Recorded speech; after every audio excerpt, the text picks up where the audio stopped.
रोते जग की अनियमितता पर सभी विश्व को छोड़ चले, कुछ चढ़ गए चिता की रथ पर, कुछ कब्रों की ओर चले, रुके भर मित्र पुत्र माता से नाता तोड़ चले, लैला रोती रही पर कितने मजनू मुंह मोड़ चले। बिहार में होगा 200-400 देशद्रोही, पकड़ के ये बिहार सरकार बंद करे।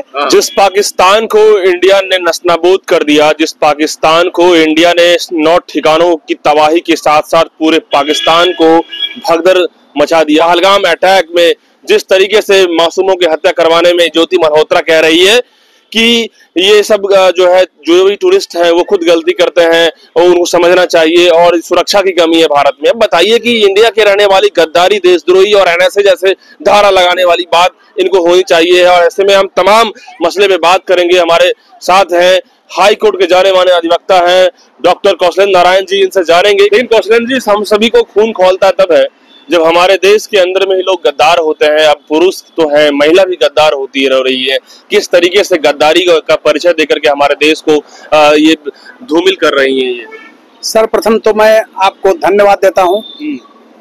क्या है, देश के लिए ज्वलंत मुद्दा है। ज्योति मल्होत्रा जो है वो सब्जेक्ट मैटर है, तो इस मुद्दे पर हमारी विचारधारा को, लीगल विचारधारा को आम जनमानस में ले जाने के लिए हमारे तक पहुंचे हैं। इसके लिए मैं व्यक्तिगत स्तर से आपका चैनल मास इंडिया और आपको शुक्रिया अदा कर रहा हूं। जैसे मैं एक चीज कहना चाहूंगा, गद्दारी का कोई मापदंड नहीं होता है कि पुरुष ही गद्दार हो और महिला गद्दार नहीं। बिल्कुल, महिलाएं भी ऐसी सी निकलेगी छुपा रुस्तम, जो आप विश्वास नहीं कर सकते हैं। अच्छा, कोई समझ सकता था कि ज्योति मल्होत्रा का ब्लॉग, कभी कभी टूरिस्ट ब्लॉगर थी, तो कभी कभी पाकिस्तान का सीन चाहे कहीं का दिखाती थी, हम लोग भी देखते थे। आप नैन को बंद नहीं ना कर सकते हैं। तो सर्वप्रथम मैं कहना चाहता हूं कि जिस तरह से ज्योति मल्होत्रा ने अपने देश के साथ गद्दारी किया है, यह बड़ा ही निंदनीय है और दुख का विषय है कि एक देश का नागरिक इस मिट्टी में जन्म लिया हुआ, इसी के हवा पानी में सांस लिया और वह क्षणिक लाभ के लिए अपने देश के साथ इतना बड़ा विश्वासघात करता हो। मतलब अय्यासियों के लिए, पैसा के लिए और पाकिस्तान में जाकर के अय्यासी करने के लिए उन्होंने अपने देश को ही ये कर दिया। मैं तो कहा ना कि कोई भी व्यक्ति सरहद की रक्षा और दुश्मनों के नापाक इरादों को नाकाम करने के लिए अगर अपने प्राण की आहुति भी देता है तो हम लोग साधुवाद देते हैं। लेकिन सरहद की रक्षा और दुश्मनों के नापाक इरादा जो है उसको और मजबूत करने के लिए सरहद की रक्षा करने के अलावा उसकी सुरक्षा के साथ घातक अगर सीन दर्शाता है तो बड़ा ही निंदनीय है। क्या मनोवृत्ति दिख रहा है ज्योति मल्होत्रा का इस तरीके से? ज्योति मल्होत्रा का देखिए तो जांच का विषय है, लेकिन अभी विभिन्न अस्त्रों से अनुशंसित होकर के मेरे तक, आपके तक जो एक पटल पर, सार्वजनिक पटल पर खबरें आई है, डिमांड बढ़ा दिया गया ज्योति मल्होत्रा का। जी बिल्कुल। तो जो खबरें आई है उससे साबित होता है कि यह देशद्रोह के कार्य में लिप्त था। पाकिस्तानी जो ISI के एजेंट होते हैं वो मोहम्मद दानिश, उससे वह गंभीर रूप से जुड़ी हुई थी। पैसे का आदान प्रदान होता था और ये हमारा सीक्रेट जो यहाँ का सिक्योरिटी व्यू से जो चीजें होती है उसको, उसकी जानकारी वहाँ वो देती थी, मोटी रकम लेती थी। ये भाई कराची घूम रही है, लाहौर घूम रही है, बताइए एक ब्लॉगर जो है, एक टूरिस्ट ब्लॉगर, और 1 करोड़ों रुपया बहा रही है, तो यह एक विभिन्न स्त्रोत से अनुशंसित होकर के जांच का विषय बनता है और खुफिया एजेंसी को उसी समय सतर्क होना चाहिए था। तो हमारे समझ से यह देशद्रोह का मामला है, कड़ी से कड़ी कार्रवाई इस पर होनी चाहिए। देखिए मैं बता रहा हूँ, IPC की सेक्शन जो था उस समय 124, अब वो BNS बदल गया है, आप जानते हैं 1 जुलाई 2023 से। तो इसमें BNS का सेक्शन जो है 152, उसके तहत देशद्रोह के तहत कार्रवाई होनी चाहिए। इसमें आजीवन कारावास है, मिनिमम 7 साल है, लेकिन इसको तो आजीवन कारावास होना चाहिए।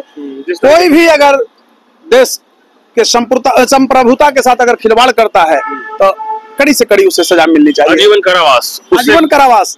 आप इस रूप में देखिए ना भाई कि जब स्वतंत्रता आंदोलन की रणभेरी बजी थी, मैं एक चीज थोड़ा सा यहाँ से अलग बोलता हूँ, एक जगह नहीं बोलता हूँ, आप ऐसे पढ़ लीजिए ना भाई, दिनकर की वो जो उक्ति है कि यह देश जो था, जब लड़ाई छिड़ी अंग्रेजों से, तो हिंदू मुसलमान, अमीर गरीब, मजदूर किसान, अगर आप पिछड़ा सारे लोग लड़े, यानी देशवासी लड़े। आज नगड़ा पिछड़ा का कंसेप्ट आ गया और देश आजाद हुआ। अब ये समझिए नई नवेली दुल्हन आई है शादी होकर के, उसका मांग का सिंदूर जो फर्स्ट पड़ा है वही है।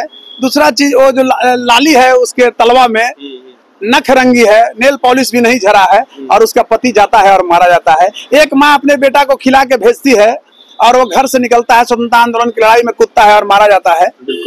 कितनी माताओं ने कोख सुना किया।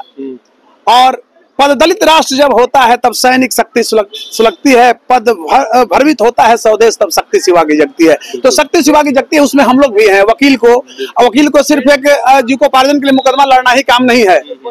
वकील से ज्यादा समाज का निर्माण में किस बिरादरी का योगदान है, हमको बताइए। किस बिरादरी का योगदान है? वकील तो हमेशा आगे लड़े हैं, बिल्कुल, और आगे नहीं लड़े हैं वो वकील नहीं है, मैं यही मानता हूँ। और इस ज्योति मल्होत्रा के साथ साथ 13 ऐसे जो है और भी संदिग्ध तमाम अपराधी और इससे जो देश के लिए गलत किए हैं उस तमाम लोग आ रहे हैं। देखिए 13 नहीं है, बहुत सारे लोग हम बता रहे हैं 2300 होगा। 2300 बिहार में होगा, 200-400 देशद्रोही पकड़ के ये बिहार सरकार बंद करे। तो देखिए देश में जो ये वोट की राजनीति हो गया, अब आप खूब अच्छा काम कीजिए। वोट के समय वहां जाती है, लोग देखता है बिहार में, वो कुछ भी हो जाए, एक धारा है कि ऐसे था जंगल राज, अरे जंगल राज था उसको छोड़ो ना, तुम शुद्ध राज बनाओ ना। मुस्लिम जी आप कह रहे हैं कि देशद्रोही हर गली में, हर मतलब कोने में हो सकता है, निकल सकता है, यदि देखा जाए इस पर में और भी नजरें पैनी की जाए तो। बिल्कुल, लेकिन मैं एक चीज और कहना चाहता हूँ कि कृत संकल्प कम संख्या वाले लोग ही इतिहास का निर्माण किए हैं। सब देशद्रोही हो जाएगा, लेकिन लड़ने वाला देश की रक्षा के लिए रहेगा, वो लड़ेगा। सारे लोग आप गलत का साथ दीजिएगा, लेकिन जो एक व्यक्ति लड़ने वाला है, जिसके अंदर एक भावना है, वो तो लड़ेगा ही। राष्ट्रहित प्रेम जिसके अंदर है एकदम सर्वोपरि। आप ये बताइए, सारे लोग मतलब कोई चीज को समर्थन गलत को किया तो क्या मैं भी गलत का कर दूंगा? इसलिए मैंने कहा डिटरमाइन माइनॉरिटी मेक्स हिस्ट्री। जो लड़ता है उसी का इतिहास होता है। इस बार सुपरा साफ होगा कि नहीं होगा? कौशलन जी जिस तरीके से इस तरीके से कुकुर मुत्ते की तरह जो है देशद्रोही घूम रहे हैं हमारे देश के अंदर, हमारे ही देश के खा रहे हैं और रहने वाले हैं और देश को खोखला कर रहे हैं। देखिए मैं बार बार कहता हूँ, ये सबका आजीवन कारावास का प्रावधान है, आजीवन कारावास करा दिया। देशद्रोह में है ही, ट्रायल होनी चाहिए। 52 में सेक्शन में बीएनएस आप देख लीजिए, आजीवन से लेकर 7 साल तक। कितने दिनों तक ये ज्योति मल्होत्रा जेल की सलाखों के अंदर जाएगी? आजीवन, ये तो सरकार पर डिपेंड करता है। आजीवन प्रावधान है। आप अगर संविधान को मानते हो, बीएनएस को मानते हो, आईपीसी को मानते हो, जांच यदि तीव्र हो जाए, पूरे लगातार एजेंसी इस पर पूछताछ कर रही है, जांच एजेंसी, लेकिन लोग अब ये चाह रहे हैं कि ऐसे लोगों को, और तमाम जो आपने बताया कि 2300 लोग ऐसे हो सकते हैं देशद्रोही, तो इन सभी को ठिकाने लगाने के लिए कितना दिन जांच और होना सकता है? क्या क्या इसमें कोर्ट कर सकता है? अरे कोर्ट को तो बहुत पावर, लेकिन सरकार भेजेगी तब ना। आप देखिए बीपीएससी घोटाला हुआ, सिंगल में लड़ा था, आपको ख्याल होगा, 67 बीपीएससी, उसमें रंजीत रजक डीएसपी जेल गया। मैं वो समझ गया, लेकिन नहीं, उसमें सुन लीजिए, मैं बता रहा हूँ सरकार कितना तेज होती है। चार्ज फ्रेम नहीं किया, चार्जशीट नहीं जमा किया, उसको 7 दिन के अंदर बेल मिल गया।